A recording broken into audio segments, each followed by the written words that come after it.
सुबह का समय था। सुनहरी धूप धीरे धीरे सड़कों, पेड़ों, घरों में फैल रही थी। छोटी सी कस्बे की एक गली में दो बहनें नेहा और सपना अपने घर की छत पर चाय बनाकर बैठी थीं। कुछ दिन से उनकी जिंदगी में परेशानी बढ़ गई थी। उनके पिता की नौकरी छूट गई थी, घर में कर्ज बढ़ गया था और उन्होंने बहुत कोशिश की पर कहीं हल नहीं मिला। नेहा, कहीं कुछ ऐसा हो जाए कि हमें कोई चमत्कार मिल जाए, सपना मंद स्वर में बोली। नेहा ने अपने माथे पर हाथ रखा और धीरे से कहा, पापा का भरोसा तो बाबा श्याम पे है। हम कल खाटू चलेंगे, चाहे मुश्किल ही क्यों ना हो। वे दोनों ने संकल्प किया, अगले दिन सुबह दरिया वक्त निकलेंगे। रात ढलते ढलते उन्होंने मन में ईश्वर से प्रार्थना की, हे श्याम बाबा, यदि आप चाहे तो हमें राह दिखा दीजिए। सुबह का अलार्म बजा।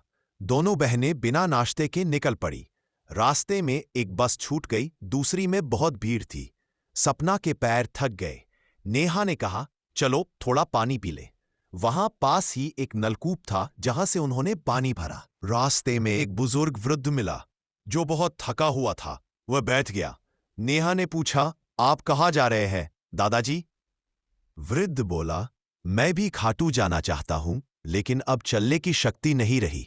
नेहा बोली, थोड़ी देर आराम कर ले, हम साथ चलेंगे। वृद्ध ने मुस्कुराकर सहमति दी। जब वे आगे बढ़े तो अचानक एक पुल टूटने जैसा हिस्सा दिखा। रास्ता कट गया। बहनें घबरा गईं। वृद्ध ने अपनी झोली से एक नारियल निकाला और उसने उसे भगवान श्याम की ओर समर्पित करते कहा, हे श्याम बाबा, रात भर मैंने भजन किया, मुझे मार्ग दिखाओ।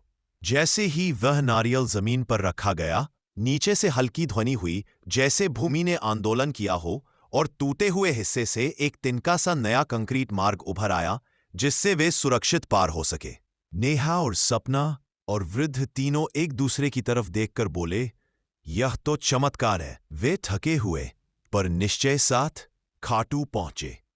मंदिर के द्वार बंद थे। एक भक्त जो वहां खड़ा था कहता है कि आज मंदिर के ताले खुले नहीं। भक्तों में हाहाकार मचा। नेहा ने अपनी झोली में से मोरो पंख निकाला, एक पंख जो उन्होंने यात्रा में किसी छोटी मेला से लिया था, और धीमी स्वर में कहा, हे श्याम बाबा, आज हमें दर्शन दो। पंख ताले पर छूते ही ताला अपने आप खुल गया। भक्तों ने जयकारे लगाए। नेहा और सपना अंदर गए। भीड़ में वे एक कोने में बैठ गए। अचानक एक दिव्य प्रकाश दर्शन हुआ। प्रतिमा की आंखों से हल्की लालिमा फैलने लगी और मंदिर के हॉल में एक मध्यम आभा फैली। सपना की आंखों से आंसू बहने लगे। मां ने कहा था कि बाबा हमारी सुनेंगे। वृद्ध ने जोर से कहा, मैं एक आंखों था, आज दोनों आंखें खुल गईं। वह वृद्ध ही था, उस बुजुर्ग ने पहले नेहा सपना को रास्ता सुझाया था। वह वृद्ध जिसने आंखों की रोशनी खोई थी, भीतर गया। मंदिर प्रांगण में भक्तों से भरा हुआ था। जिस जगह उसने पूजा की, वहीं से उसकी नजरें खुलने लगीं। मंदिर के महंत ने देखा और लोगों को बताया, ये वही वृद्ध है जिसकी मन्नत आज पूरी हुई है। नेहा और सपना ने मंदिर में हृदय भक्ति से प्रार्थना की, हे बाबा, हमें एक रास्ता दिखा दीजिए, पापा की नौकरी फिर से लौट आए, कर्ज मिट जाए। जब वे लौटे तो घर पहुंचने तक उन्हें एक फोन मिला। एक पुराना मित्र था जिसने पिता को एक नई जॉब की पेशकश की। वे तुरंत चयन हो गए। किसी ने कह दिया, यह सब संयोग है, लेकिन नेहा ने हंसकर आकाश की ओर देखा। संयोग ऐसा हो सकता है? यह सब तो बाबा श्याम की कृपा है। उस वृद्ध की कहानी, बहनों की आस्था, मोर पंख से ताला खुलना और नौकरी की अचानक प्राप्ति, ये सब मिलकर बना एक नया चमत्कार।